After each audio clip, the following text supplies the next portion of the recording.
교통사고 등 우리 일상생활에서 사고가 발생했을 때 손해배상금 및 보험금은 어떻게 산정될까요? 같은 사고, 같은 부상인데 계산 방식에 따라 보험금이 1.5배, 많게는 2배까지 차이가 난다면 믿으시겠습니까? 왜 이런 차이가 날까요? 보험금은 정해진 금액일까요? 아니면 만들어가는 금액일까요? 20년 경력의 손해사정사 손시중입니다. 지금부터 제대로 된 권리를 찾기 위해서 어떻게 계산해야 되는지 실제 숫자로 분명하게 보여드리겠습니다.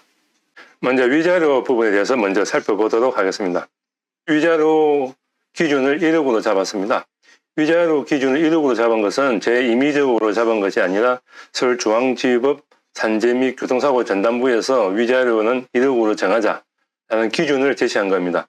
물론 정확하게 1억이 되는 건 아니지만은 위자료는 어떻게 보면은 재판장님의 재량권입니다.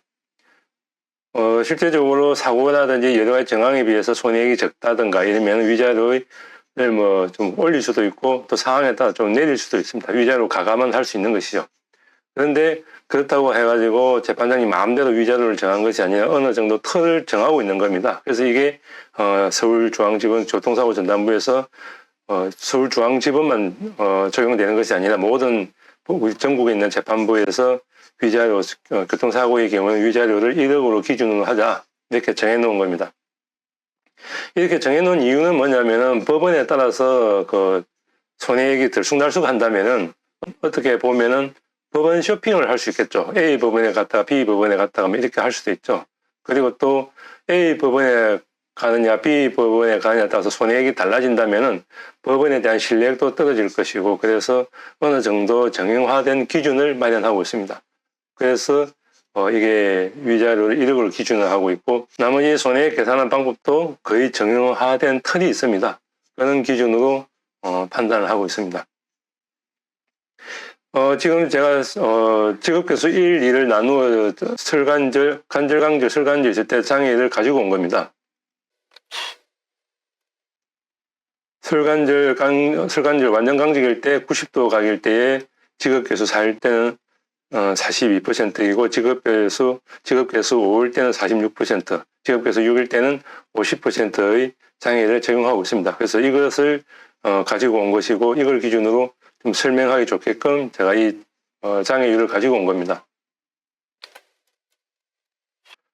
손해액 계산은 어떻게 보면 위자료는 과실이 없다라고 해서 간단합니다. 위자료를 어떻게 적용할 것이냐에 따라서 장애율에 따라서 보험금이 달라지는 것이죠. 근데 문제는 직업에 따라서 달리 적용돼야 됩니다. 단적인 예를 든다면 이 같은 경우 설간절 완전 강직이라고 가정을 할게요. 이게 사무직이라면 크게 일하는 데 지장이 없지만은 만약에 이 사람이 일용잡부 아니면은 일용 근로자라고 한다면은 상당히 일하는 데 제약이 있겠죠. 직업의 변경이 수반될 수밖에 없을 수도 있습니다.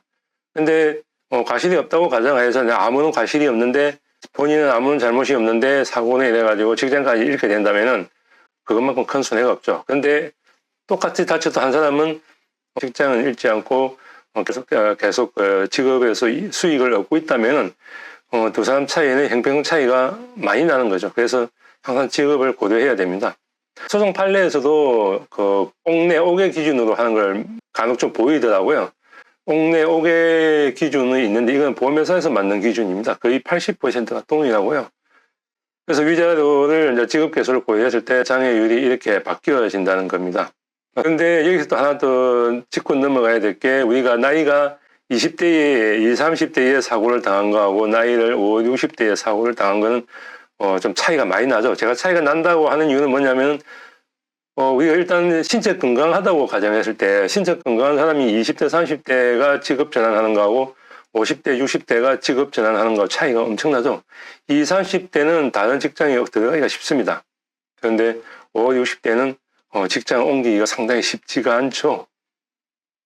그렇기 때문에 그 나이를 고려해야 된다는 것이죠. 그리고 장애가 생겼을 때 그 적응 속도라든지 적응 속도라는 것은 몸이 불편한 걸 어떻게 빨리 회복할 수 있는 기간을 말하는 겁니다. 근데 나이가 50대, 60대 되버리면 다리가 불편한 것이 적응하는데 상당한 시일이 소요된다는 것이죠. 그래서 똑같이 다치고 똑같은 장애가 있다고 하더라도 직업에 따라서 나이에 따라서 장애율을 달리 적용해야 된다는 것입니다. 그래서 나이를 고려해서 장애율을 판단하면 지금 이제 46%라고 되어 있지만 지금 나이를 고려했을 때 55% 정도의 장애가 되는 것이죠. 그럼 이게 우리가 교통사고 같은 경우는 교통사고도 그렇고 우리가 산재를 그렇죠. 우리가 산재에서도 교통사고로 인해서 산재가 발생했다면은 일단 1차적으로 산재에서 보상하고 그 초과 부분에 대해서 교통사고 자동차 보험으로 넘어오지 않습니까? 그 외에도 여러 가지 있겠지만 어쨌든 간에 지금 제가 기준은 자동차 보험 사고를 기준으로 하고 그 약관 지급 기준과 예상 판결 금액을 차이를 비교를 해 보도록 하는 겁니다. 먼저 자동차 보험 약관상 예상 판결 금액은 제가 이렇게 판단을 해봤는데 자동차 보험 약관상 기준을 보면은 부상 등급에 따라서 이 위자료가 달라집니다. 부상 등급 1급일 때는 200만 원이고 2급, 3급, 4급일 때는 또 이렇게 또 부상 이게 달라지죠. 그리고 또 여기서 또 과실이 있으면 또 과실에 따라서도 또 보험금이 또 달라지는 거고요. 부상 위자료와 휴장의 위자료가 중복될 경우에는 둘 중에 높은 것을 적용합니다. 그래서 부상 1, 2급 보통 3, 4급 정도 되면 중상해가 남는다라고 보지만은 꼭 중상해가 남는 건 아니고 그렇다고 또 하위 등급이라고 해가지고 꼭 장애가 안 남는다라고 보장도 못하는 겁니다. 그래서 부상의 정도와 휴장의 정도는 별개입니다. 완전 별개라고는 좀 말하기는 그렇지만 어느 정도 약간 좀 별개라고 좀 볼 수가 있죠. 심지어 어떻게 보면은 13급 부상 등급 13급, 14급의 경우에도 휴장애가 생길 수가 있죠. 문제는 이제 휴장애가 생겼을 때의 이야기죠. 휴장애가 생겼을 때에 자동차 보험 약관상에 보면은 위자료가 50% 미만이면은 위자료가 400만 원입니다. 근데 지금 실제적으로 여기를 보더라도 장애가 46%라고 해가지고 50% 미만입니다. 똑같은 50% 미만이더라도 이렇게 장애율 차이가 위자료 차이가 상당히 많이 나죠. 심지어 나이까지 고려를 한다면은 금액 차이는 더욱 나는 것이죠. 나중에 설명하겠지만 실제적으로 이게 우리가 맥브라이드는 AMA와 다르다고 항상 손해사정사든지 아니면 교통사고에 좀 관여하시는 분들, 변호사나 법무사나 이런 분들 보면 다들 그냥 앵무새처럼 이야기하는 게 AMA와 맥브라이드는 다르다. 라고 항상 이야기를 합니다. 그럼에도 불구하고 제대로 적용하지 않는 사례를 상당히 많이 봐왔고요. AMA는 간단합니다. AMA는 이게 같이 1억 곱하기 장애율이 40% 나왔다면 1억 곱하기 40%면 장애율이 이렇게 그냥 떨어지는 겁니다. 누구를 남녀노소 누구를 불문하는 것이죠. 그런데 맥브라이드 넘어오면은 직업을 고려해야 되고 나이를 고려해야 되고 여러 가지 사회 환경도 고려해야 된다라고 했지만 그거는 이제 단적인 예를 든다면은 휠체어 타고 다니는 사람들 같은 경우에 지금 우리나라도 지금 몸이 불편하신 분들에 대한 이동 통로를 확보하기 위해서 여러 가지 안전 배려를 하고 있죠. 그래서 사회적 환경에서 그런 사회적 휠체어들이 이동할 수 있는 사회적 배려가 안 돼 있다면은 보조 간병인을 붙든지 여러 가지가 감안돼야 되겠죠. 그래서 직업이라든지 나이라든지 사회적 환경이라든지 이런 부분을 다 감안해 가지고 장애율을 판단하고 손해율을 산정해야 되는 겁니다. 그래서 여기서 좀 전에 말씀드렸다시피 나이를 고려해 버리면 50% 미만이 50% 이상이 되어 버리는 거죠. 실제적으로 46%면 자동차 보험 약관상으로 따졌을 때 50% 미만이지만은 이 경우 나이를 고려했을 때 55%로 올라가는 것이죠. 자, 50% 이상이라고 하더라도 지금 실제적으로 자동차 보험 약관상에는 65세 미만인 경우와 65세 이상인 경우를 구별하고 있습니다. 65세 미만인 경우에는 4,500만 원 곱하기 장애율에다가 85%를 적용하는 것이죠. 그래서 나이를 고려하지 않는다 하더라도 위자료 차이가 상당히 많이 납니다. 그리고 65세 이상인 경우에도 금액 차이가 많이 나죠.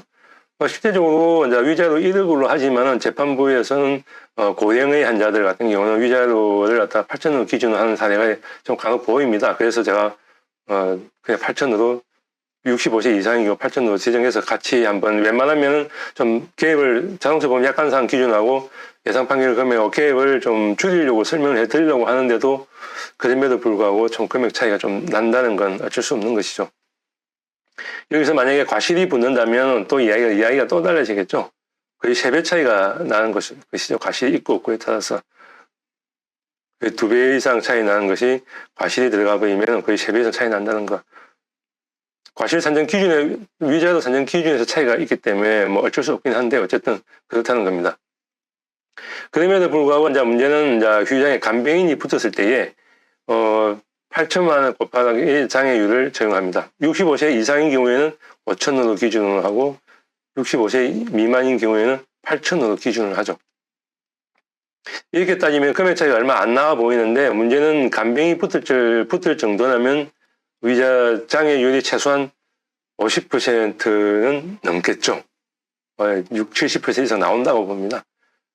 그러면 이 갭 차이는 더 난다고 봐야 되겠죠. 그래서 위자료는 이렇게 산정이 된다는 거고요.